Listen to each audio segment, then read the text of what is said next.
கர்த்தராகிய இயேசு கிறிஸ்து நாமத்தில் உங்கள் அனைவருக்கும் வாழ்த்துக்கள். இந்த நாளிலே தேவனுடைய கரம் கூட இருந்து எல்லையை பெரிதாக்கி ஆசீர்வதித்து தீங்கு அணுகாமல் பாதுகாக்கிற கர்த்தர் இன்னைக்கு உங்களுக்கு கொடுக்குற ஒரு உயிருள்ள வார்த்தை ஆதியாகமம் 50:20.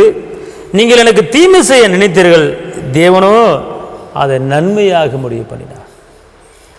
உங்களுக்கு எதிராக வருகிற எல்லா தீமைகளையும் கர்த்தர் உங்களுக்கு நன்மையாக மாற்றி அமைக்க போகிறார். தீமையை நன்மையாக மாற்றுகிற கர்த்தர் அவர் பெரிய காரியத்தை உங்களுக்கு அவர் செய்ய போகிறார். இந்த நாளிலே அவருடைய தீர்மானத்தின்படி அழைக்கப்பட்ட யாவருக்கும் சகலமும் அது நன்மையில் முடிய போகிறது.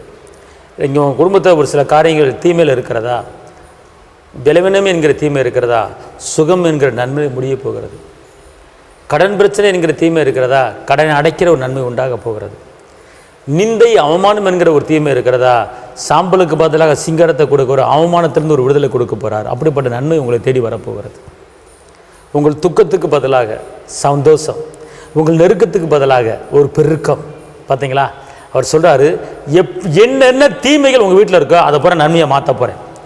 ஒருவேளை உங்கள் குடும்பத்தில் பிரிவினை என்கிற ஒரு தீமை இருக்கிறதா, சண்டை என்கிற சமான குறைச்சல் தீமை இருக்கிறதா, கர்த்தர் சொல்கிறாரு, சமாதானம் என்கிற நன்மையிலே மாற்றி அமைக்கப் போகிறேன்.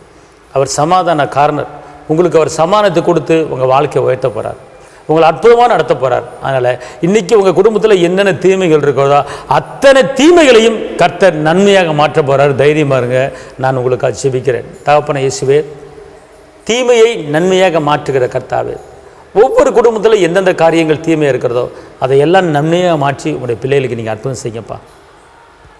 எத்தனையோ பேர் பலவீனம் என்கிற தீமையில், நெருக்க என்கிற தீமையில் இருக்கிறாங்க. அவங்களுக்கு பரிபூர்ண சுகத்தை கொடுங்க.